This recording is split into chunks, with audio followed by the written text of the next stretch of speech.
अल-फ़ातिहतु इला अशरफिल अंबिया वल मुरसलीन अहमदिल मुज्तबा मुहम्मदिल मुस्तफ़ा सल्लल्लाहु तआला अलैहि व आलिहि वसल्लम।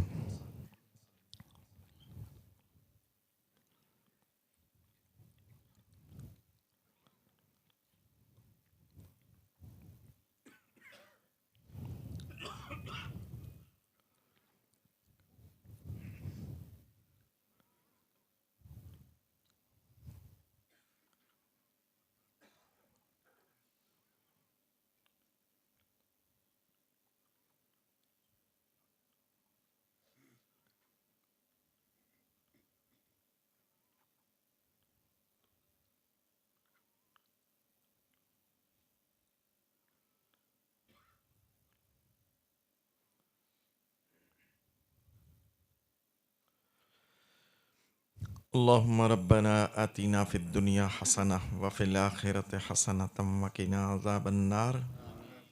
ली खमसतुन उत्फ़ी बिहा हर्रल वबाइल हातिमा अल मुस्तफ़ा वल मुर्तज़ा वब्नाहुमा वल फ़ातिमा।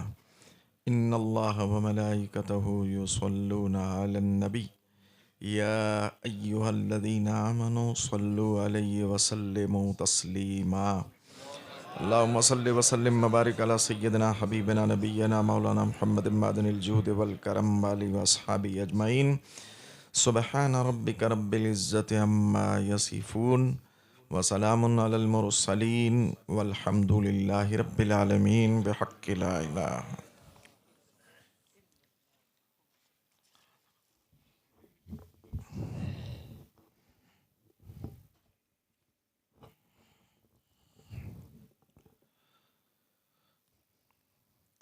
अस्सलामु अलैकुम व रहमतुल्लाहि व बरकातुहू। नहमदुहु व नुसल्ली व नुसल्लिमु अला रसूलिहिल करीम। अम्मा बाद फ़अऊज़ु बिल्लाहि मिनश शैतानिर रजीम। बिस्मिल्लाहिर रहमानिर रहीम। वल अस्रि इन्नल इंसाना लफ़ी खुस्र इल्लल्लज़ीना आमनू व अमिलुस सालिहाति व तवासौ बिल हक़्क़ि व तवासौ बिस्सब्र। आमन्तु बिल्लाहि सदक़ल्लाहुल अज़ीम व बल्लगना रसूलुहुन नबियुल अमीनुल मुख्तारुल करीम व नहनु अला ज़ालिका लमिनश शाहिदीन वश्शाकिरीन फ़ल्हम्दुलिल्लाहि रब्बिल आलमीन। मोहतरम व मुकर्रम उलमाए किराम व मुअज़्ज़म सामईन हज़रात, इज़्ज़त माब ख़ातीन इस्लाम, हम्दो सना के बाद कुरान मुक़द्दस की एक छोटी सूरह मुबारका तिलावत करके मैंने अपने आप को मुशर्रफ किया, जिसका सीधा साधा सलीस तर्जुमा ये है, ज़माने की कसम इंसान नुकसान में है, मगर वो जो ईमान लाए, अच्छा अमल किया, हक़ की तलकीन की और सब्र की वसीयत की, वही खसारे से बचे हुए हैं। आयत करीमा सूरह मुबारका का सीधा सादा सलीस तर्जुमा। इसके मातहत कुछ अर्ज़ करने से पहले हम सब मिलकर आकाए नामदार शहंशाह ज़ी वक़ार गुलशने हस्ती की अव्वली फ़स्ल बहार नायब परवरदिगार हबीब किरदिगार शफ़ी रोज़े शुमार जनाब अहमद मुज्तबा मोहम्मद मुस्तफ़ा सल्लल्लाहु ताला अलैहि वसल्लम की बारगाह रिसालत में अपनी अक़ीदत व मोहब्बत का सबूत देते हुए गुंबद खिदरा की जानिब लौ लगा कर बुलंद आवाज़ से हदिया दुरूद व सलाम पेश फरमाएँ और पढ़ें, अल्लाहुम्मा सल्लि व सल्लिम व बारिक अला सय्यदना मौलाना मुहम्मद मादनिल जूद वल करम वाली व अस्हाबी अजमईन। एक मरतबा और दुरूद शरीफ पढ़ें, सल्लल्लाहु अलन नबिय्यिल उम्मी व आलिहि सल्लल्लाहु अलैहि वसल्लम। सलातो व सलामुन अलैका या रसूलल्लाह, सलातो व सलामुन अलैका या हबीबल्लाह सल्लल्लाहु अलैहि वसल्लम। कुछ अर्ज़ करने से पहले मुख्तसर अंदाज में हदिया नाते रसूल पाक समात फरमाएँ और हस्बे वादा के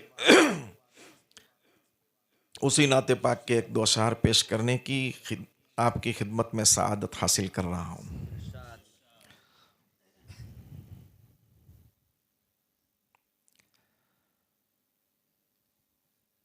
नात शरीफ शुरू तो कर रहा हूँ मगर पूरी याद नहीं है मुझे। अल्लाह ने जो चाहा, और अगर बीच में कोई लुकमे की ज़रूरत पड़ी तो इसमें गुनाह भी नहीं है,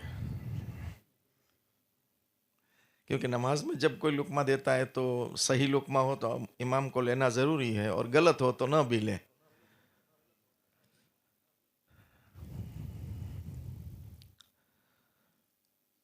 खुदा की अज़मतें क्या है, मोहम्मद मुस्तफ़ा जाने खुदा की अज़मतें क्या है, मोहम्मद मुस्तफ़ा जाने खुदा की अज़मतें क्या है, मोहम्मद मुस्तफ़ा जाने मकाम मुस्तफ़ा क्या है, मोहम्मद का खुदा जाने। खुदा की अज़मतें क्या है, किस ज़ात को खुदा कहते हैं, खुदा कितना ताकत वाला है, खुदा की शान क्या है, खुदा का मकाम और मर्तबा क्या है, इनके बारे में शायर कहता है खुदा की अज़मतें क्या है, बुलंदी कितनी है, वो कौन सी शान का मालिक है, वो हम क्या जाने, जबकि हमारे पास इतना इल्म ही नहीं है। इल्म वाला तो इस दुनिया में रब ने एक ऐसा भेजा है कि उस जैसा कोई इल्म वाला दुनिया में आया ही नहीं है। और जो जितना ज्यादा इल्म वाला होता है वो उतना ही खुदा को ज्यादा जानता है। और एक कौल ये भी है, मन अरफ़ नफ्सहु फ़क़द अरफ़ रब्बहु, जिसने अपने नफ्स को ज्यादा पहचाना उसने अपने रब को ज्यादा पहचाना। तो हुजूर से बढ़कर के अपने नफ्स को पहचानने वाला और कौन हो सकता है। जितना अपने दिल को, अपने नफ्स को हुजूर ने पहचाना उतना किसी वली ने नहीं पहचाना, उतना किसी नबी ने नहीं पहचाना, उतना किसी सहाबी ने नहीं पहचाना, उतना किसी गौस कुतुब अक्ताबो अब्दाल ने नहीं पहचाना। जितना हुजूर ने खुदा को पहचाना है इतना किसी ने नहीं पहचाना। खुदा वो है जो वहदहू ला शरीक है, खुदा वो है जो उसका कोई शरीक नहीं, न उसको किसी ने पैदा किया है, न वो किसी का बाप है, न वो किसी का बेटा है। वो ऐसी चीज़ों से पाक है। अल्लाह ज़मानो ज़मानियात से पाक है, अल्लाह मकानो मकानियात से पाक है। खुदा इन सब चीज़ों से पाक है जो मखलूक के अंदर है। जो चीज़ें मखलूक में जो चीज़ें हैं वो अगर किसी शख्सियत के अंदर हो, किसी की ज़ात के अंदर हो तो वो खुदा नहीं हो सकता। और खुदा की कोई चीज़ अगर बंदे में हो नहीं सकती। अगर बंदे में आ जाए तो फिर वो खुदा नहीं रहता। अल्लाह का मकाम ये है कि हर आना कमा काना, मतलब उसका ये है कि जब जैसा रब अपनी ज़ात के लायक जो सोचता है, जो ख्याल फरमाता है, बस वही है। वो एक नूर है। कैसा नूर ये भी नहीं कह सकते। कैसा खुदा ये और लोगों के खुदा है। कोई कहता है पत्थर की शक्ल में है, कोई कहता है चांद की शक्ल में है, कोई कहता है सूरज की शक्ल में है, कोई कहता है हजर व सजर की शक्ल में है, कोई अपनी बनाई हुई चेहरे की शक्ल बना लेता है, कोई किसी जानवर की शक्ल बना लेता है, कोई सांप की शक्ल बना लेता है। अलग अलग अंदाज से, अपने अंदाज से किसी को खुदा मानते हैं। मगर ये शायर कहता है कि खुदा की अज़मतें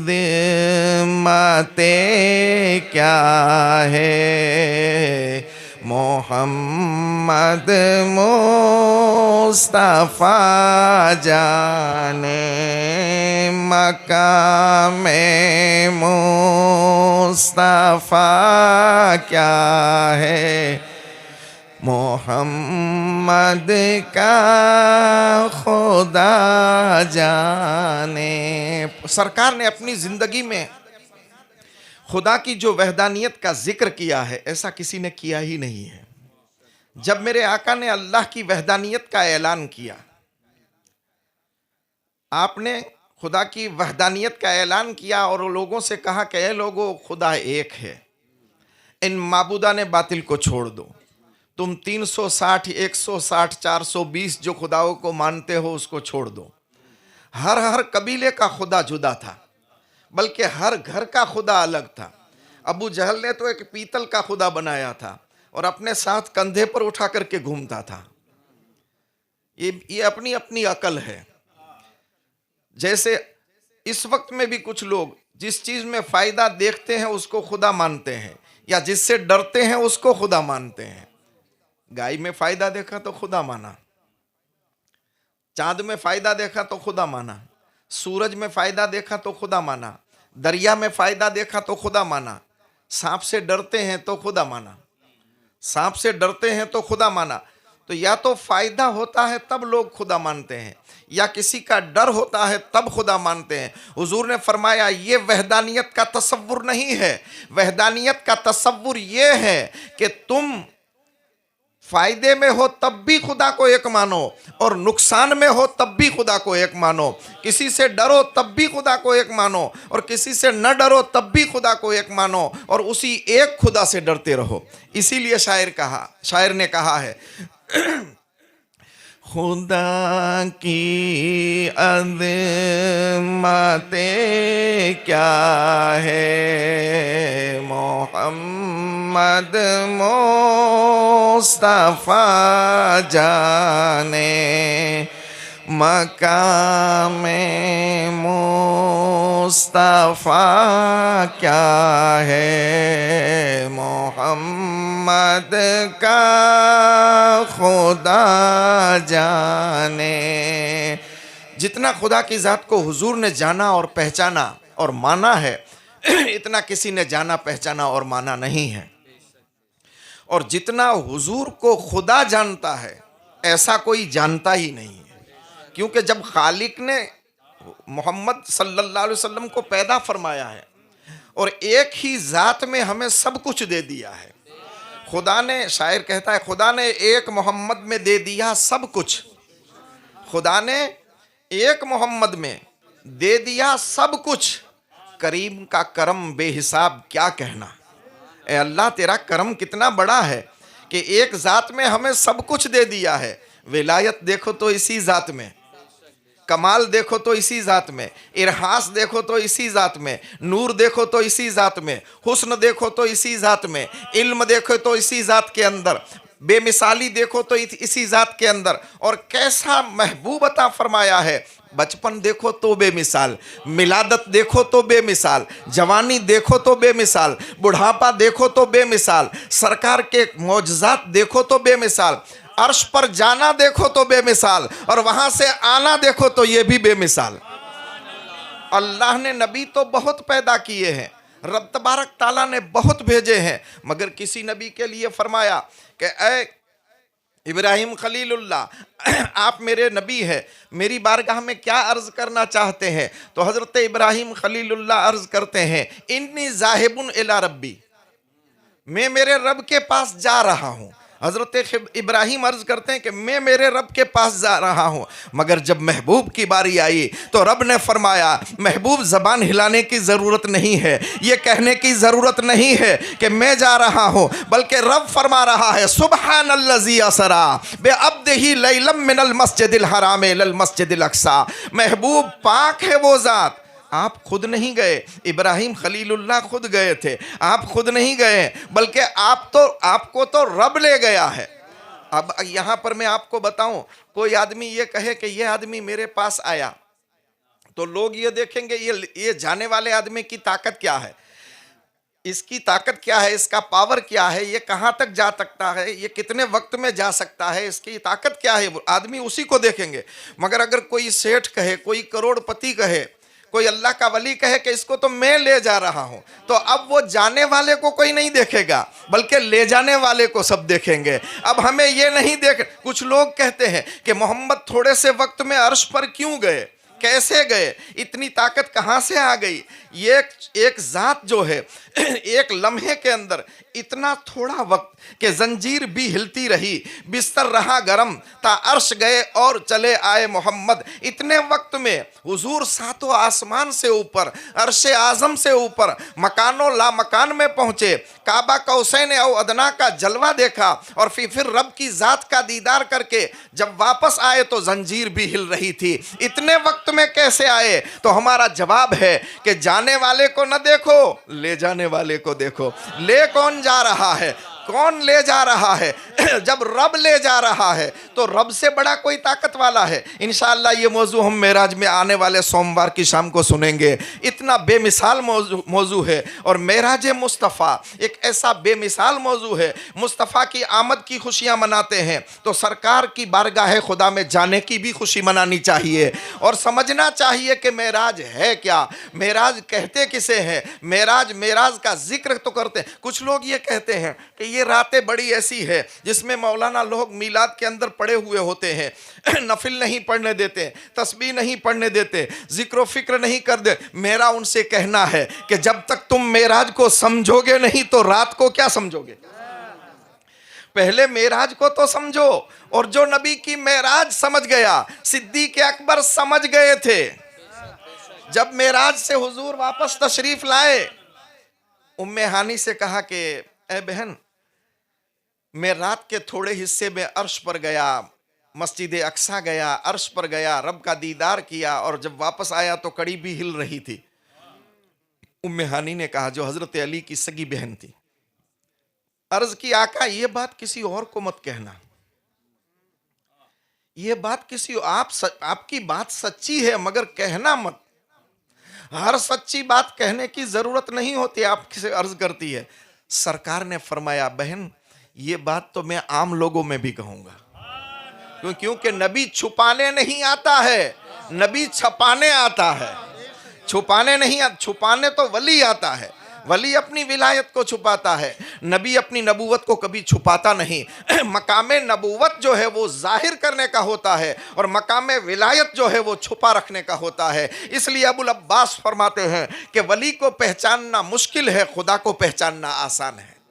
वली को पहचानना मुश्किल है, खुदा को पहचानना आसान है। सरकार ने फरमाया, बहन मैं रात के थोड़े हिस्से में गया था। अर्ज की, आका ये आप किसी को कहना नहीं। सरकार ने फरमाया, मैं बाहर जा रहा हूं, अभी सबको कहता हूं। और आए कहां सरकार? काबे की दीवार के पास आए, अल्लाह के घर में आए, मस्जिद हराम में आए और काबे की दीवार से टेक लगाकर आपने लोगों को बुलाया, लोगों आओ। जब लोग जमा होना शुरू हुए तो उसमें अबू जहल भी आ गया। उसने कहा कि आज कोई नया गुल खिलाएंगे, क्योंकि हर वक्त वो दुश्मनी की ताक में रहा करता था और वो सोचता था कि कोई ना कोई ऐसी बात करें और हम उसका मजाक उड़ाएं। तो उसने आकर के कहा कि क्या ए मोहम्मद अरबी, आज कौन सी नई बात है? आपने फरमाया, छुपाया नहीं, आपने फरमाया, अबू जहल सुन ले, मैं रात के थोड़े हिस्से में बैतुल मुकद्दस भी गया, अर्श पर भी गया, रब का दीदार भी किया और जब वापस आया तो मेरे घर की कड़ी भी हिल रही थी। अबू जहल हंसने लगा, मुस्कुराने लगा और ठट्ठा करने लगा। लोगों से कहा, देखा आज तक तो और कुछ कह रहे थे, आज तो कहते हैं कि थोड़े वक्त के अंदर मैंने इतना सफर कर दिया। वहां से दौड़ता हुआ सिद्दीक अकबर के घर की तरफ रवाना हुआ और जब रास्ते में अबू बकर मिले तो कहा, अबू बकर कुछ सुना है? अबू बकर कुछ सुना है? तो सिद्दीक अकबर ने फरमाया कि नहीं, मैंने नहीं सुना। क्या कहता है? कहा, तुम्हारा जो वो दोस्त है ना बचपन वाला, मोहम्मद अरबी सल्लल्लाहु अलैहि वसल्लम, वो उसने आज एक रात का एक एक बात बताई है कि मैं रात के थोड़े हिस्से में बैतुल मुकद्दस गया, अर्श पर गया, रब का दीदार किया और जब वापस आया गया तब जो कड़ी मैंने हिलाई थी वही कड़ी वापस आया तो हिल रही थी। क्या ये बात मानने में आती? अबू जहल को ऐसा था कि इनकार करेंगे अबू बकर सिद्दीक, मगर ये तो सिद्दीक के अकबर थे। कहा कि अबू जहल सुन ले, अगर ये मोहम्मद अरबी कहते हैं तो सच्चा है ये मामला, अगर ये सरकार कहते हैं तो ये बात सच्ची है, ये बात झूठी नहीं है। इसी मकाम को पहचानने के लिए शायर कहता है, खुदा की अज़मतें क्या है, मोहम्मद मुस्तफा जाने, मकामे मुस्तफा क्या है, मोहम्मद का खुदा जाने। मकामे मुस्तफ़ा कितना बड़ा है, कितना ऊंचा मकाम अता फरमाया है रब तबारक ताला ने। फरमाया महबूब खुदाई में मेरी कोई मिसाल नहीं और मुस्तफ़ाई में तेरी कोई मिसाल नहीं। यक ने यक बनाया, आला हजरत फरमाते हैं यक ने यक बनाया, और कैसा बनाया कि सब दंग रह गए, सब दंग। पहले आदमी कोई सैंपल बनाता है तो उसके अंदर कुछ नक्स होता है, खराबी होती है। आपको मालूम होगा कि पहले जब रेडियो बना तो सीधा रेडियो नहीं बना था, ग्रामोफोन बना था, ग्रामोफोन बना था। और ग्रामोफोन के जरिए से आदमी यहां की आवाज थोड़े दूर तक सुन सकता था। फिर आहिस्ता आहिस्ता साइंस ने तरक्की की तो रेडियो बनाया, कहां की आवाज कहां सुन सके। फिर साइंस ने तरक्की की, का ये आवाज तो सुनाई देती है मगर सूरत दिखाई नहीं देती। उसने तरक्की की तो ऐसी टीवी का इजाद किया कि सूरत भी दिखाई दे। फिर तरक्की की तो एलसीडी ये सब बनाए। ये साइंस तरक्की करती जाती है। ये दुनिया की साइंस है कि पहले खराबी वाली चीज बनाती है, मगर रब की करम और रब की रहमत देखो कि रब ने जब सबसे पहली जात को बनाया तो ऐसा बेमिसाल बनाया कि उसके बाद ऐसा कोई बनाया ही नहीं है। शायर कहता, ला युमकिनु सनाओ कमा काना हक्कहू, बादज खुदा बुजुर्ग तुई किस्सा मुख्तसर। खुदा के बाद उन्हें जो कहो, या साहिबल जमाल व या सैयदल बशर मिम वजहकल मुनीर लकद नुव्विरल कमर, ला युमकिनु सनाओ कमा काना हक्कुहू, बादज खुदा बुजुर्ग तुई किस्सा मुख्तसर। खुदा के बाद तेरे सिवा कोई बड़ा हो ही नहीं सकता है। ऐसी बेमिसाल शान रब तबारक ताला ने अपने महबूब की बनाई है। कैसी शान अता फरमाई है, आपकी हर अदा बेमिसाल है। सरकार की नबूवत, नबी दूसरे भी दुनिया में तशरीफ लाए हैं, मगर अल्लाह ने हर नबी को महदूद एरिया के लिए नबी बनाया था। एक शहर के लिए, एक गांव के लिए, एक कस्बे के लिए, एक कौम के लिए, एक इलाके के लिए नबी बनाया था। मगर हुजूर को किसी इलाके, किसी गांव, किसी शहर के लिए नहीं, बल्कि पूरी कायनात के लिए नबी बना करके भेजा। और इतना ही नहीं कि हाजिर ज़माने के लिए। सरकार जब ज़ाहिरी ज़माने में तशरीफ़ नहीं लाए थे, हज़रत आदम का ज़माना था मगर मुस्तफ़ा नबी थे, हज़रत खलील का ज़माना था मगर मुस्तफ़ा नबी थे। इसलिए तो वो अम्बिया जब आए तो उन्होंने अपनी उम्मत को सिखाया कि ऐ हमारे उम्मतियों, तुम्हारा कलमा होगा ला इलाहा इल्लल्लाह, आदम सफ़ीउल्लाह, मगर आदम फरमाते हैं कि मेरा खुद का कलमा होगा ला इलाहा इल्लल्लाह मुहम्मदुर रसूलुल्लाह। हज़रत खलील फरमा रहे हैं कि मेरे उम्मतियों, तुम्हारा कलमा होगा ला इलाहा इल्लल्लाह इब्राहीम खलीलुल्लाह, मगर इब्राहीम खलीलुल्लाह खुद फरमाते हैं कि मेरा कलमा होगा ला इलाहा इल्लल्लाह मुहम्मदुर रसूलुल्लाह। मूसा कलीमुल्लाह अर्ज़ करते हैं, ऐ मेरे उम्मतियों, तुम्हारा कलमा होगा ला इलाहा इल्लल्लाह मूसा कलीमुल्लाह, मगर मेरे खुद का कलमा होगा ला इलाहा इल्लल्लाह मुहम्मदुर रसूलुल्लाह। मेरा नबी सिर्फ इस उम्मत का नबी नहीं है बल्कि पूरी कायनात का नबी है। जब से दुनिया बनी है तब से, और तब नहीं जब दुनिया नहीं थी तब भी मेरा नबी नबी था। जब दुनिया नहीं बनी थी तब भी मेरा नबी था। खुद फरमाते हैं कि कुन तो नबीयम व आदम बैनल माए व तीन, मैं उस वक्त भी नबी था जब हजरत आदम आबो गिल की मंजिलें तय कर रहे थे, अभी मिट्टी और गारे के अंदर दरमियान में थे, तब भी मैं उस वक्त नबी। किसी ने पूछा, सहाबा बारगाह मुस्तफ़ा में आए, या रसूलुल्लाह सल्लल्लाहु अलैहि वसल्लम मता वजबत लकन नबुवा, आका आपको अल्लाह ने नबूवत कब अता फरमाई। सहाबा सब साथ में मिलकर के आए, आका कब नबूवत अता फरमाई। तो सरकार ने बरजस्ता फरमाया कि मैं उस वक्त भी नबी था जब हजरत आदम आबो गुल मिट्टी की मंजिलें तय कर रहे थे। मैं उस वक्त भी नबी था जब हजरत आदम उस पुतले के अंदर, हजरत आदम के पुतले के अंदर रूह भी अल्लाह ने नहीं डाली थी। मैं उस वक्त भी नबी था जब लोह भी नहीं था, कलम भी नहीं था, लोहे महफूज भी नहीं था, फरिश्ते भी नहीं थे, कोई चीज नहीं थी। रब तबारक ताला ने अपने महबूब का अपने नूर की मुट्ठी भरी, जैसी उनकी शान के लायक है, मुट्ठी भरी और फरमाया कूनी हबीबा, कूनी हबीबा, मेरा महबूब हो जा। तो उस नूर से, रब के नूर के फैज से अपने महबूब के नूर को रब तबारक ताला ने बनाया, और कैसा बेमिसाल बनाया कि आज तक ऐसा नूर कहीं आया ही नहीं है, ऐसा नबी दुनिया में कोई आया ही नहीं है। अल्लाह ताला ने हर नबी को कुछ मौजज़े अता फरमाए, किसी को 1, किसी को 2, किसी को 5, और सबसे ज्यादा जिसको मौजज़ा अता फरमाए वो हजरत मूसा थे। सबसे ज्यादा मौजज़ात हजरत मूसा को अता फरमाए। कितने अता फरमाए? मैंने आज अभी मगरिब के बाद एक हदीस देखी, उसमें देखा कि अल्लाह ने हजरत मूसा को 9 मौजज़े अता फरमाए थे। 9 जो सबसे ज्यादा थे। दूसरे अंबिया किराम को 2, किसी को 1, किसी को 4, इस तरह से मौजज़ात अता फरमाए थे, मगर हजरत मूसा को सबसे ज्यादा यानी 9 मौजज़े अता फरमाए थे। और यहां आमिना के लाल की बात देखें, वो हजरत मूसा थे जो अर्ज करते हैं रब्बे अरनी, मौला दिखा दे, ए मौला दिखा दे चेहरा। और जवाब क्या मिलता था? लन तरानी, मूसा तुम नहीं देख सकते। इधर से सदा थी रब्बे अरनी, रब्बे अरनी, रब्बे अरनी, रब्बे अरनी, रब्बे अरनी। उधर से जवाब था लन तरानी, लन तरानी, लन तरानी, लन तरानी। महबूब आपके सिवा कोई देख सकता ही नहीं है। हजरत मूसा को 9 मौजज़े सबसे ज्यादा अता फरमाए थे। ये अल्लाह के कलीम थे।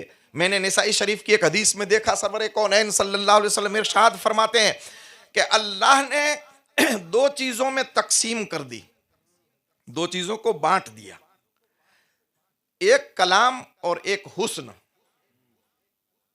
बात करना, कलाम करना, बातचीत करना, कलाम और हुस्न, खूबसूरती। तो कलाम हजरत मूसा को अता फरमाया, कलाम हजरत मूसा को अता फरमाया, और हुस्न मुस्तफ़ा को अता फरमाया,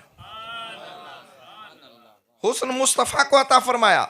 और फिर इस हदीस के अंदर नीचे उसकी तशरीह में मुफस्सिरीन लिखते हैं कि सिर्फ चेहरे का हुस्न नहीं, सिर्फ चेहरे का हुस्न नहीं, बल्कि मुस्तफ़ा की आंखें देखो तो बेमिसाल, सरकार का नाक देखो तो बेमिसाल, सरकार का सरकार के लबे मुबारक देखो तो हसीन, सरकार की लहिया मुबारक, दाढ़ी मुबारक देखो तो हसीन, मुस्तफ़ा के हाथ देखो तो हसीन, सरकार के पाँव देखो तो हसीन, मुस्तफ़ा का सीना देखो तो हसीन, मुस्तफ़ा की पीठ देखो तो हसीन, मुस्तफ़ा का सर देखो तो हसीन। हर चीज़ हसीन बनाई सरकार की। वहाँ कलीम को अपना कलाम अता फरमाया, यहां महबूब को अपना हुस्न अता फरमाया। क्या महबूब, मैं तुझे हसीन इसलिए बनाता हूं कि जो तुझे देख लेगा उसने मुझे देखा, जिसने तुझे देखा उसने मुझे देखा। और ये मैं रवानी में नहीं कह रहा हूं, कुरान ये कहता है। जब हिजरत की रात सरवरे कौनैन सल्लल्लाहु अलैहि वसल्लम काफिरों के दरमियान से निकलना चाहते थे, तो आपने अपनी मुट्ठी में कुछ कंकरे लिए, कुछ मिट्टी ली, कुछ छोटी छोटी कंकरियां ली, और सूरह यासीन शरीफ की कुछ आयतों को पढ़ करके दम करके उसकी तरफ फेंक दिया। जब फेंका तो फेंका किसने था? हुजूर ने। किसने फेंका? कुरान भी कहता वमा रमैता, वमा रमैता, महबूब जो तुमने फेंकी है। पहले ये कहा कुरान ने, समझने वाली बात है, पहले ये कहा कि महबूब जो तुमने फेंकी है। रब कह भी रहा है कि महबूब जो तुमने फेंकी है। वो रब फरमाता है कि वो तुमने नहीं फेंकी, समझने जैसा कलाम है। महबूब जो तुमने फेंकी है वो तुमने नहीं फेंकी बल्कि वो मैंने फेंकी है। अपने महबूब के काम को अपना काम किया, फरमाया। और फिर यदुल्लाह फौका ऐदीहिम, खुदा का हाथ उनके हाथ पर। खुदा का हाथ, खुदा तो हाथ से पाक है। अगर खुदा का हाथ मानेंगे तो जिस्म मानना पड़ेगा, जिस्म मानेंगे तो फिर मकान होगा, मकान होगा तो जमान होगा, जमान होगा तो खुदा नहीं रहेगा, बुत बन जाएगा। तो हाथ नहीं मानेंगे, दस्ते कुदरत। यहां पर हम ये कह सकते हैं कि नबी ने जो फेंका वो दर हकीकत में तो नबी ने ही फेंका था, मगर खुदा फरमा रहा है कि महबूब वो मैंने फेंका है। नबी का फेंकना खुदा का फेंकना है। यहां पर यह भी कह सकते हैं नबी का हाथ खुदा का हाथ है, नबी का चेहरा खुदा का चेहरा, हालांकि खुदा चेहरे से पाक है। इसलिए फरमाया कि बुजुर्गान दीन फरमाते हैं कि जिसको खुदा का दीदार करना हो वो मुस्तफ़ा का दीदार कर ले। खुदा का दीदार करना हो वो मुस्तफ़ा का दीदार कर ले। इस दीदार के सदके से खुदा का दीदार नसीब हो जाएगा। तो अपने महबूब को ऐसा बेमिसाल बनाया। तो सरवरे कायनात सल्लल्लाहु ताला अलैहि वसल्लम की शान क्या है वो दर हकीकत में अगर देखने जाए तो खुदा ही समझ सकता है, और कोई समझ सकता ही नहीं है। आपकी जिंदगी के बचपन के वाकयात देखो, और नबी से ऐलान नबूवत से पहले जो कमालात जाहिर होते उसे इरहासात कहा जाता है, इरहास। और काफिर अगर कोई ऐसा काम कर दे जो चमत्कार जैसा हो काफिर, तो उसे कहा जाता है इस्तिदराज। दूसरे लफ्जों में शोबदा। ये जैसे दज्जाल आएगा, कुर्बे क़यामत शोबदे दिखाएगा, एक हाथ में जन्नत ने एक हाथ में दोज़ख ने, ये दाना जमीन में डालेगा, उसी वक्त उगाएगा, उसी वक्त बड़ा दरख्त होगा, उसी वक्त उसमें फल आएगा और उसी में से दाना निकलेगा, फिर चक्की में पिसाएगा और उसी वक्त 5 मिनट 7 मिनट के अंदर वो आदमी को खाने भी दे देगा। ये जब कोई काफिर करे तो उसे इस्तिदराज कहा जाता है। कोई नबी ऐलान नबूवत से पहले कोई चमत्कार दिखाए तो उसे इरहास कहा जाता है, और ऐलान नबूवत के बाद अगर कोई नबी कोई चमत्कार दिखाए तो उसे मौजज़ा कहा जाता है। और कोई चमत्कार वाला काम जो अकल में ना आए अगर कोई वली दिखाए तो उसे करामत कहा जाता है। आम मोमिन अगर देखे, आम मोमिन से भी ऐसे काम हो सकता है। तो सरकारे कायनात सल्लल्लाहु अलैहि वसल्लम को रब तबारक ताला ने मौजज़ात भी इतने अता फरमाए, मौजज़ात भी इतने अता फरमाए और इरहासात भी इतने अता फरमाए। मौजज़ों का भी कोई हिसाब नहीं। सरकार की आंख देखो तो उसके कई मौजज़े हैं, मुस्तफ़ा की ज़बान देखो तो उसके कई मौजज़े हैं, सरकार के कान देखो तो उसके कई मौजज़े हैं, सरकार की ज़बान देखो तो उसके कई मौजज़े हैं, मुस्तफ़ा के हाथ देखो तो उसके कई मौजज़े हैं, सरकार के पाँव देखो तो उसके कई मौजज़े हैं। जहाँ जहाँ जिस चीज़ को निस्बत हो गई नबी से, हर चीज़ मौजज़ा और कमाल वाली होती जा रही है। ये नबी का मकाम है। नबी के मकाम और हुजूर के ख़ास मकाम को कोई पहचान सकता ही नहीं। इसीलिए शायर कहता है, खुदा की अज़मत क्या है, मोहम्मद मुस्तफ़ा जाने मकाम मुस्तफ़ा क्या है, मोहम्मद का खुदा जाने। और कहा जिब्रील ने सिदरा तलक मेरी रसाई है। आका सिदरा तक आ सकता हूँ, यहां मेरी राह खत्म हो गई, यहां मेरा रास्ता पूरा, ऊपर नहीं जा सकता हूं। और सिदरा को सिदरा कहते भी इसीलिए कि सद्दे राह, रास्ता बंद, ऊपर वाला नीचे नहीं, नीचे वाला ऊपर नहीं। जिब्रील के लिए सिदरा सद्दे राह बन गया। जिब्रील ने अर्ज किया, आका इससे आगे नहीं आ सकता हूं। सरकार ने कहा, जिब्रील लेने तो तुम आए थे और अब साथ छोड़ रहे हो, ये भी कोई दोस्ती का अंदाज है? चलो मेरे साथ चलो। अर्ज की, आका एक पोरे के बराबर आगे चलूंगा तो मैं जल जाऊंगा, खाक हो जाऊंगा। तो मैंने परसों मुस्लिम शरीफ के अंदर हदीस की एक तशरीह देखी कि सरकार ने फरमाया जिब्रील ऐसा भी क्या है, चलो साथ में। हाथ पकड़ लिया हुजूर ने, नूरानी हाथ फरिश्ते का हुजूर ने पकड़ लिया और पकड़ करके आगे रवाना हुए। हुजूर सिदरा से आगे रवाना हुए तो जिब्रील इतने लर्जे, जिब्रील की हालत यह हुई कि खौफे खुदा की वजह से एक जो चिड़िया होती है उतना जिस्म हो गया। हालांकि जिब्रील का जिस्म कितना बड़ा है आपको मालूम है? नहीं है, सुनो। एक मर्तबा हजरत जिब्रील अमीन बारगाह मुस्तफ़ा में आए, देखा कि मदीना पूरा अंधेरे में छाया हुआ है, पूरे मदीने में अंधेरा है, कोई चीज दिखाई नहीं देती, पूरा मदीना अंधेरे में है। सरकार ने पूछा जिब्रील ये क्या है? अर्ज की आका मैंने मेरा एक पर खोला है, मैंने मेरा एक पर खोला है, पांख एक पर खोला है। अरे जिब्रील एक पर खोले तो पूरा मदीना ढक जाए, बल्कि एक पर की और बात बताऊं। सरकार ने पूछा जिब्रील तेरा पर कितना बड़ा है? हदीसों के अंदर आता है कि तेरा पर कितना बड़ा है, ये तो बता कि तेरा पर कितना बड़ा है। तो जिब्रील अमीन ने अर्ज की आका मेरा एक पर बिछा दूं और उस पर पूरी कायनात को रख दूं, एक पर बिछा दूं उस पर पूरी कायनात को रख दूं और दूसरा पर उस पर ढांक दूं तो दोनों के बीच में पूरी दुनिया आ जाए, दो परों के बीच में पूरी दुनिया आ जाए। तो सरकार ने पूछा जिब्रील अल्लाह ने तुझे कितने पर दिए हैं? तो अर्ज की आका ऐसे पर मेरे रब तबारक ताला ने 600 मुझे अता फरमाए हैं। ये जिब्रील थे, मगर मुस्तफ़ा ने जब हाथ पकड़ा, कहा चलो आगे, क्या है यही दोस्ती है कि यहां रुक जाते हो, आगे चलो।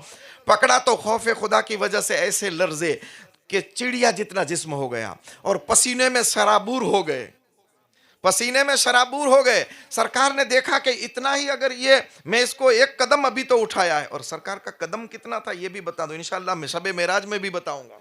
सरकार ने वहां कदम उठाया, एक कदम आगे बढ़े, एक कदम आगे बढ़े। तो एक कदम आगे बढ़े तो कितना आगे बढ़े थे मालूम है आपको?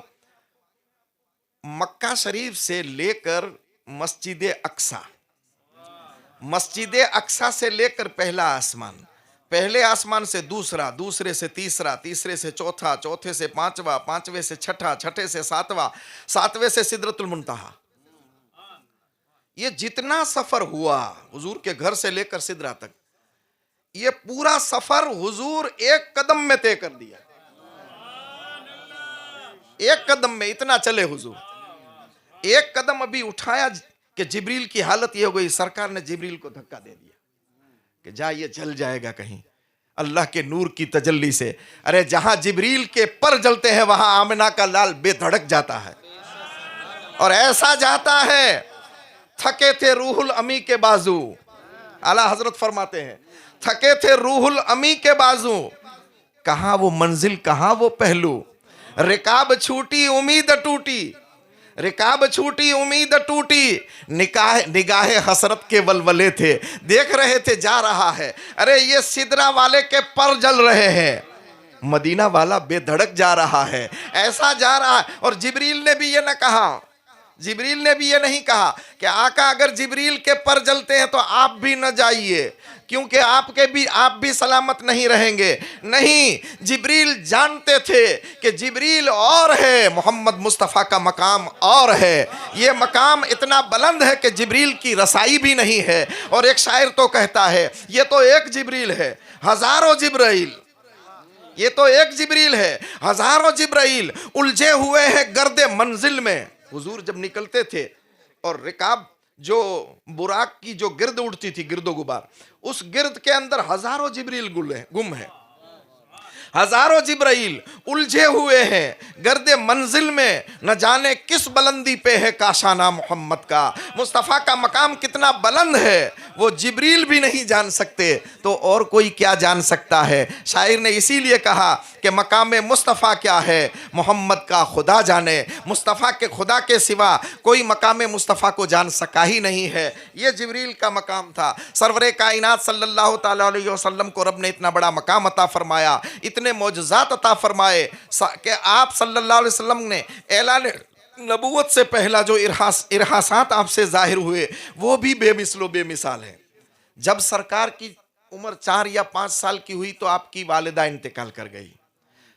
आपके वालिद तो आपकी पैदाइश से पहले ही इंतकाल कर चुके थे। खुदा की मसीहत तो देखो, बाप को पहले उठा लिया, वालिद मोहतरम को पहले उठा लिया, फिर जब थोड़े बढ़ने लगे तो माँ को उठा लिया, फिर दादा की परवरिश में पल रहे थे, जान छिड़कने वाले दादा परवरिश कर रहे थे। कुछ साल 8-10 साल की उम्र हुई तो दादा भी इंतकाल कर गए, और फिर हजरत अबू तालिब की परवरिश में आए, और उस चचा ने भी एक दिन कह दिया कि भतीजे अब कमजोर चचा पर ज्यादा बोझ न डालो, ये लोग मेरे पास आए हैं, उनके माबूद को बुरा कहना छोड़ दो। सरकार ने फरमाया चचा सुन ले, ऐ मेरे चचा सुन ले, ये लोग मेरे हाथ में लाकर हाथ में लाकर सूरज को रख दे और एक हाथ में चांद को लाकर रख दे और फिर कहे मोहम्मद अरबी अपना मिशन छोड़ दे, तो मैं सब कुछ बर्दाश्त कर सकता हूं, मेरा मिशन नहीं छोड़ूंगा, इसलिए कि रब ने मुझे जिस काम के लिए भेजा है वो यही काम है। तो सरवरे कायनात यहां पर एक नुक्ते की बात बताऊं, अल्लाह ने वालिद का साया भी उठा लिया, माँ का साया भी उठा लिया, दादा का साया भी उठा लिया, चचा भी चले गए। क्यों? मेरे मौला माँ को रहने देना था, बाप को रहने देना था, दादा को रहने देना था, चचा को रहने देना था, सबको उठा लिया।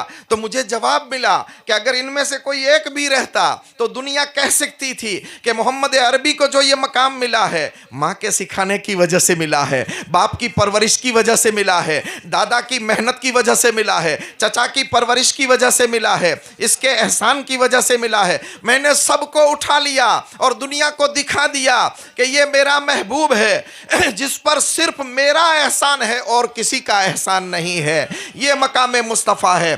कहाँ जिब्रील ने सिदरा तलक मेरी रसाई है, कितनी मंजिले आगे नबी जाने खुदा जाने। कितनी मंजिलें आगे हैं, अभी मंजिलें कितनी आगे, इंशाअल्लाह मेराज की रात को बताएंगे कि कितनी मंजिलें आगे हैं।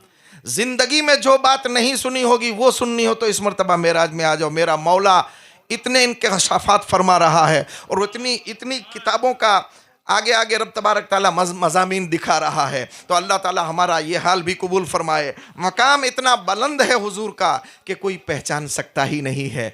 चचा को भी उठा लिया, मगर जब हज़रत अबू तालिब की परवरिश में सरकार थे तो हज़रत अबू तालिब फरमाते हैं कि मोहम्मद अरबी सल्लल्लाहु अलैहि वसल्लम जब मेरी परवरिश में थे तो हम उस वक्त तक खाना खाने नहीं बैठते थे जब तक वो ना आ जाए। पूछा क्यों?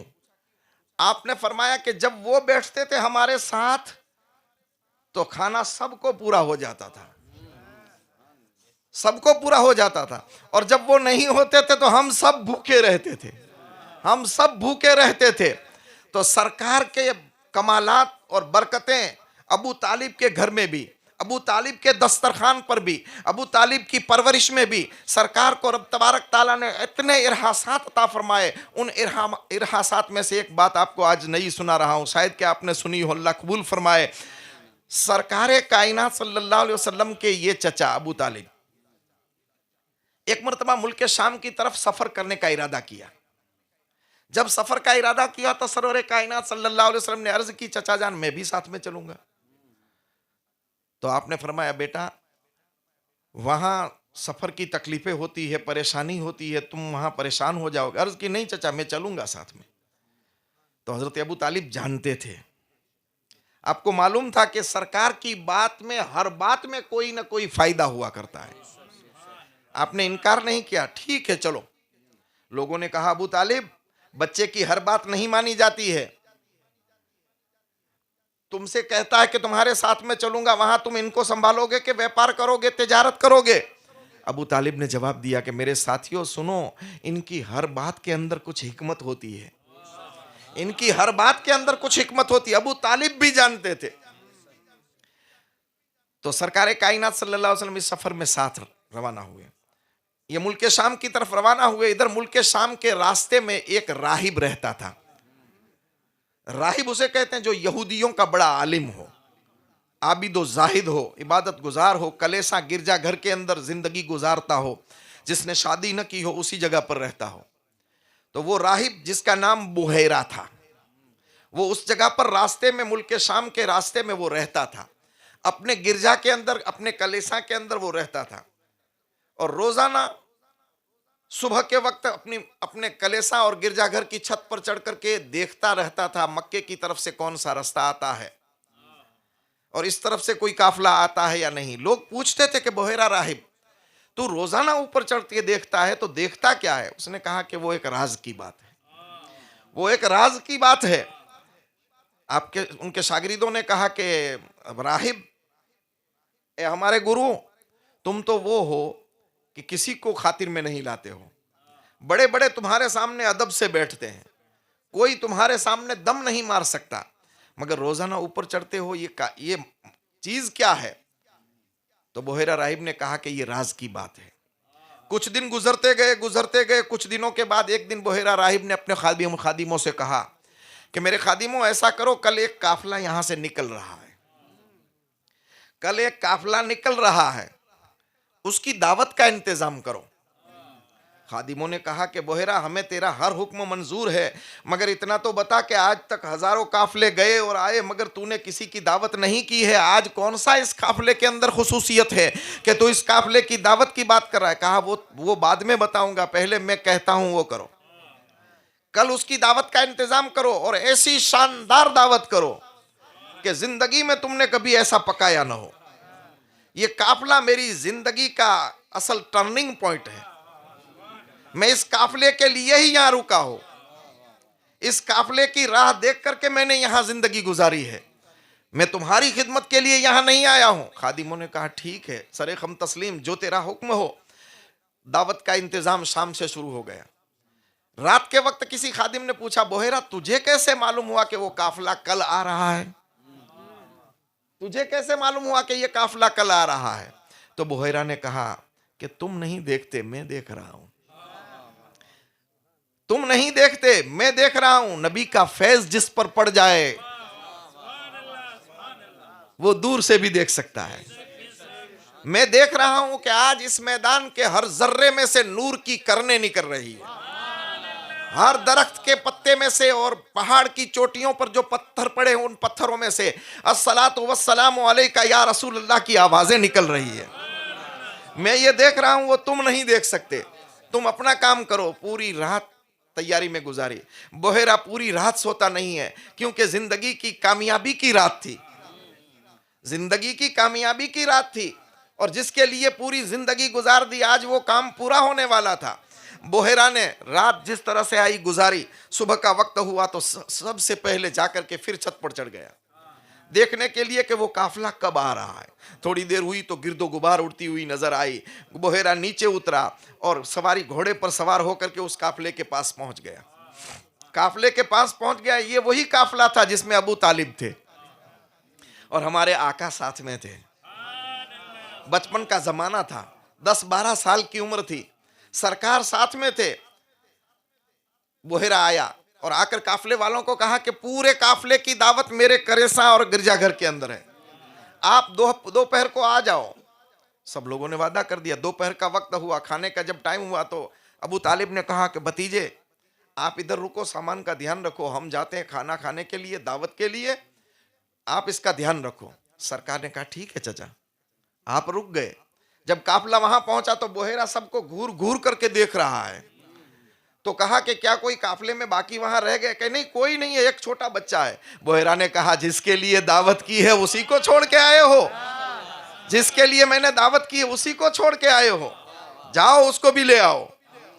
अपने खादिमों को दौड़ाए और कहा कि जाओ, कुछ मेरे खादिम जो है वो उनको उस बच्चे को लेकर आओ और कुछ सामान की हिफाजत के लिए वहां रुक जाओ। सामान को भी कुछ नहीं होना चाहिए और उस बच्चे को लेकर के आओ। खुद्दाम सरकार को लेकर के आए।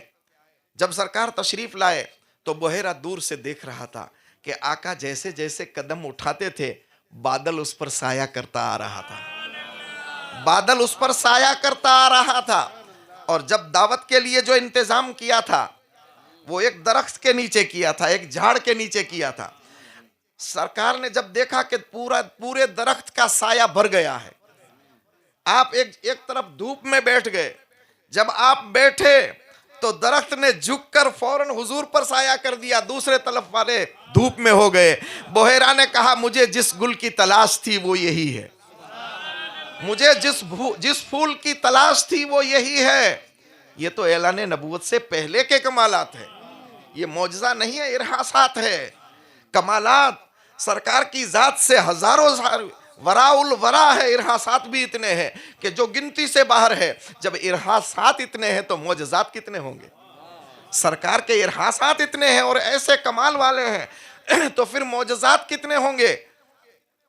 दावत का इंतजाम पूरा हुआ, खाना खा चुके, तो बोहेरा ने सब लोगों से कहा कि इस बच्चे का वाली कौन है। तो लोगों ने अबू तालिब की तरफ इशारा किया कि ये इनके बाप है। लोगों ने कहा कि ये इनके बाप है। बोहेरा ने कहा नहीं, बाप उनका तो नहीं होगा, उनका बाप नहीं होगा, क्योंकि बाप तो इनके पैदा होने से पहले चला जाएगा। हमारी किताबें तौरेत इंजील ये बताती है कि इनकी विलादत से पहले ही बाप दुनिया से रवाना हो जाएंगे, तो इनके बाप। लोगों ने कहा हाँ ये इनके चचा है। तो बोहेरा ने कहा कि तुमको मुबारकी हो, मुबारकबाद पेश करता हूं कि आप इस बच्चे के वाली हैं, चचा हैं। ये बच्चा कोई आम बच्चा नहीं है, मैं तुम्हें बताता हूं, ये बच्चा कोई आम बच्चा नहीं है, ये तमाम नबियों का सरदार है, ये खातिमुन नबीन है। मकाम मुस्तफ़ा क्या है मोहम्मद का खुदा जाने, ये मकाम मुस्तफ़ा है। सरकार के बारे में कहता है कि ये खातिमुन नबीन है, शफील मुज़नबीन है, ये रहमतुल लिल आलमीन है, ये तमाम नबियों के सरदार हैं। मगर एक बात मैं आपसे पूछना चाहता हूं। वो कहता है कि अगर इजाजत हो तो मैंने नबूवत की तमाम निशानियां, मेरी किताब के मुताबिक नबूवत की तमाम निशानियां इस बच्चे में मैंने देख ली है, एक निशानी बाकी है, अगर इजाजत हो तो उसकी भी दीदार कर लूं, उसका भी दीदार कर लूं। तो अबू तालिब ने कहा कि वो क्या है। उन्होंने कहा कि अगर इजाजत हो तो इसका पैरहन उतारा जाए। सरकार का पैरहन मुबारक उतारा गया, और जब पैरहन मुबारक उतारा, हर चीज बेमिसाल है। हुस्न जिस्म का, एक तरफ जिस्म का हुस्न और एक तरफ मोहरे नबूवत का हुस्न। राहिब पीछे आया, आकर के देखता है कि मोहरे नबूवत लगी हुई है, नबूवत का सिक्का लगा हुआ है। हुजूर के जिस्म पर मोहरे नबूवत लगी हुई थी और गौसे आजम के कंधों पर मोहरे विलायत लगी हुई थी। हुजूर के जिस्म पर, सरकार की पीठ मुबारक पर मोहरे नबूवत लगी हुई थी। और ये वही मोहरे नबूवत नहीं है जो कागजों में हम चूमते हैं। मैं आपको आज एक खुलासा भी कर दूं, जो यह मस्जिद में, अपनी मस्जिद में भी है, और उसमें लिखा हुआ है कि मोहरे नबूवत। ये मोहरे नबूवत वो नहीं है। मोहरे नबूवत हुजूर की वो थी कि जो गोल दायरे के अंदर थी, और इसमें सिर्फ इतना ही लिखा हुआ था, मुहम्मदुर रसूलुल्लाह, मोहम्मद सल्लल्लाहु अलैहि वसल्लम अल्लाह के रसूल है। इस अंदाज से बाल उगे हुए थे, इस अंदाज से मोहर लगी हुई थी।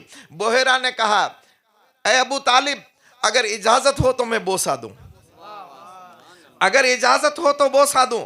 बोहेरा बोसा देता है और अर्ज करता है, ए बच्चे, अभी वो वक्त बाकी है कि तू ऐलान नबूवत करेगा, मगर ये बोहेरा अभी से तुझ पर ईमान लाता है, ये अभी से तुझ पर ईमान लाता है। मकाम में मुस्तफ़ा क्या है मोहम्मद का खुदा जाने। सरकार के मकाम को खुदा के सिवा कोई जान सकता ही नहीं है। मैंने कुरान मुक़द्दस की जो आयत पढ़ी, वल अस्र इन्नल इंसान लफ़ी खुस्र इल्लल्लज़ीना आमनू व अमिलुस्सालिहात वतवासौ बिल हक़्क़ि वतवासौ बिस सब्र।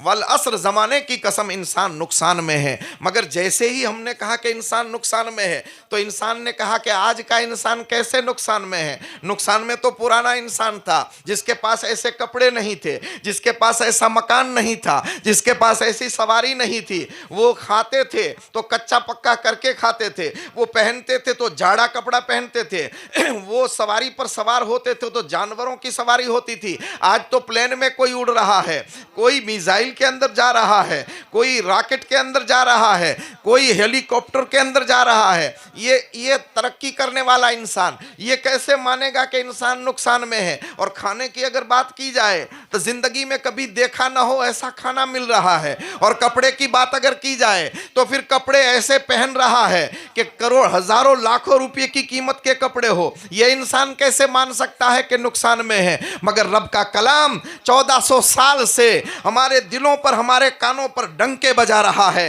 इंसान नुकसान में है, इंसान नुकसान में है, इंसान नुकसान में है। रब की यह आवाज सदा हर इंसान के कान पर पड़ रही है तो गैब से इंसान पुकार उठता है, मेरे मौला कौन सा इंसान नुकसान में है? तो रब ने फरमाया हर इंसान नुकसान में है। ए मेरे मौला, सब इंसान नुकसान में है या कुछ बचे हुए हैं? तो रब ने फरमाया इल्लल लज़ीना आमनू, वो बचे हुए हैं जो ईमान वाले हैं, वो बचे हुए हैं जो तकवा वाले हैं, वो बचे हुए हैं जो सब्र वाले हैं, वो बचे हुए हैं जो हक वाले हैं। ये लोग बचे हुए हैं। मैं आपको बताना चाहता हूं, नुकसान एक ऐसी चीज है कि मेरे पास कोई चीज ना हो तो वो मेरे लिए नुकसान वाली चीज कही जाती है।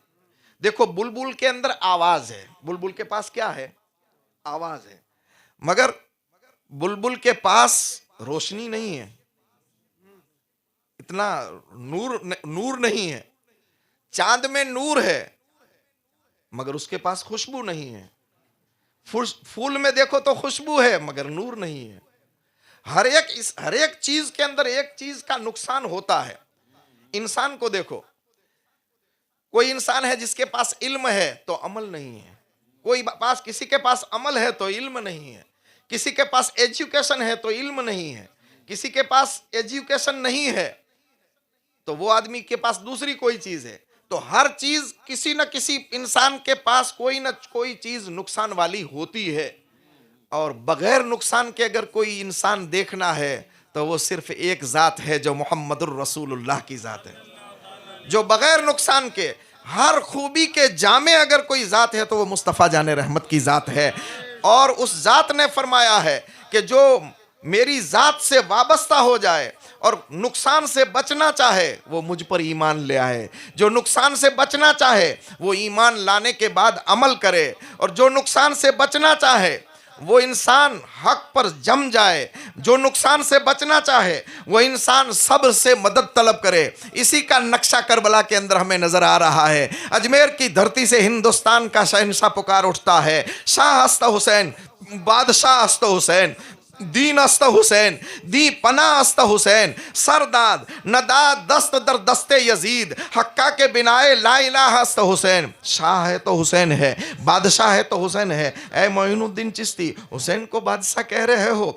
लाश कटी हुई है, सर जुदा है, हाथ दूर पड़ा है, बाल बिखरे हुए हैं, खेमा लुटा हुआ है, बच्चे शहीद हो चुके हैं, मगर तुम कहते हो कि बादशाह हुसैन है।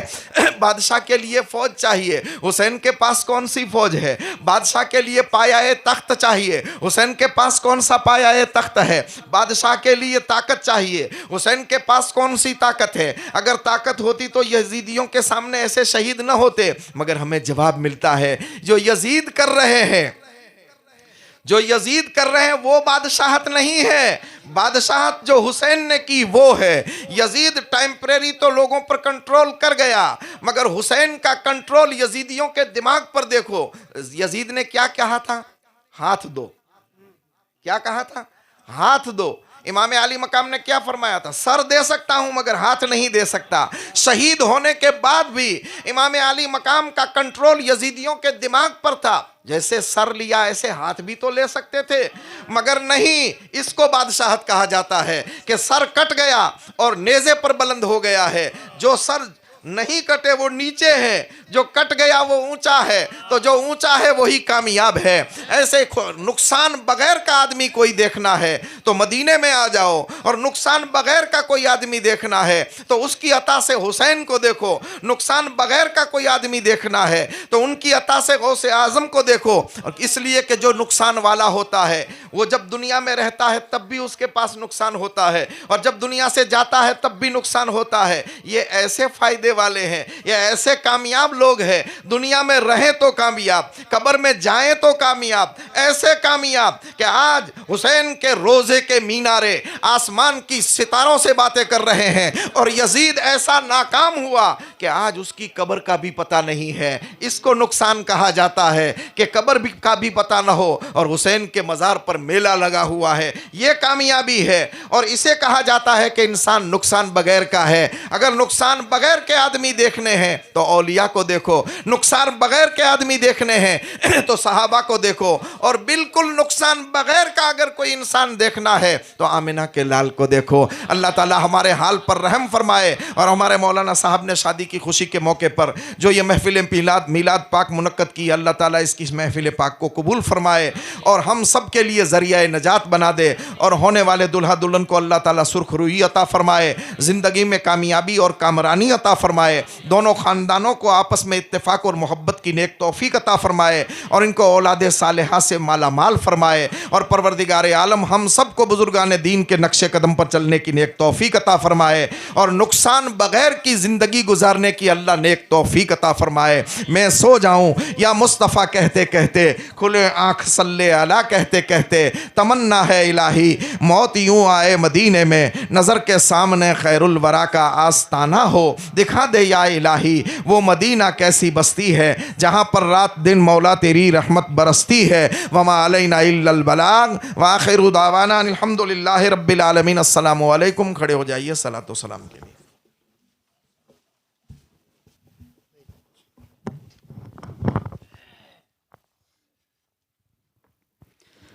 मौलाया सल्ली व सल्लिम दाइमन अबदन अला हबीबिका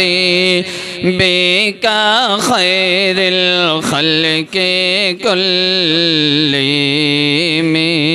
दोनों आलम के खजाने कर दिए हक़ ने अता, दोनों आलम के खजाने कर दिए हक़ ने अता।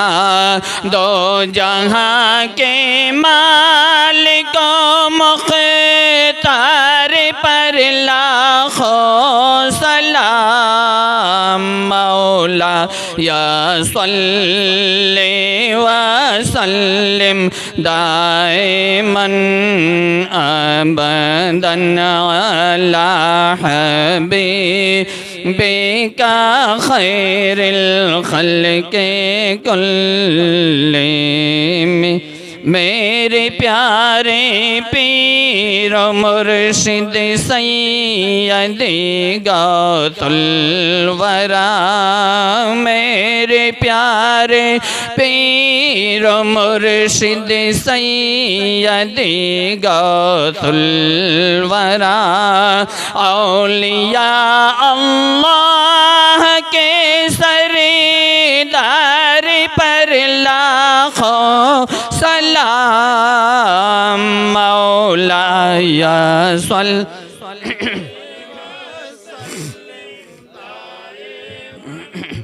अबदन अला हबीबिका खैरिल खल्क़ि कुल्लिहिम।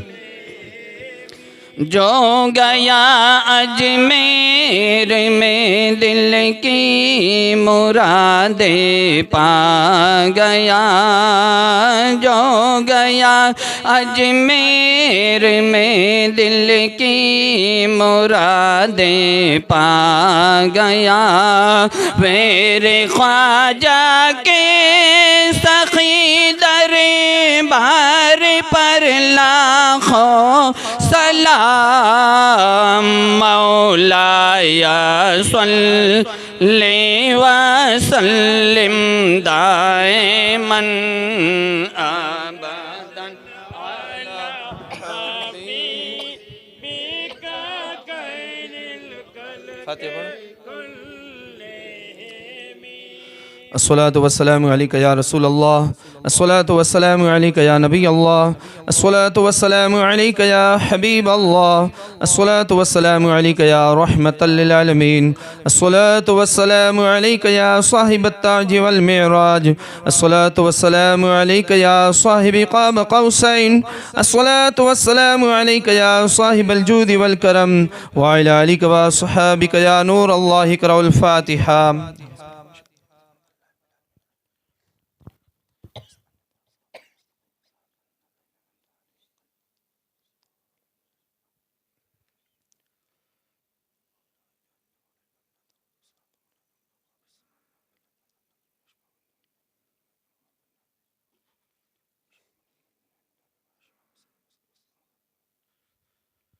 या अल्लाह या रहमान या रहीम दिल इमारकुल मुस्तकीम बिहक़्क़ि इय्याक नअबुदु व इय्याक नस्तईन।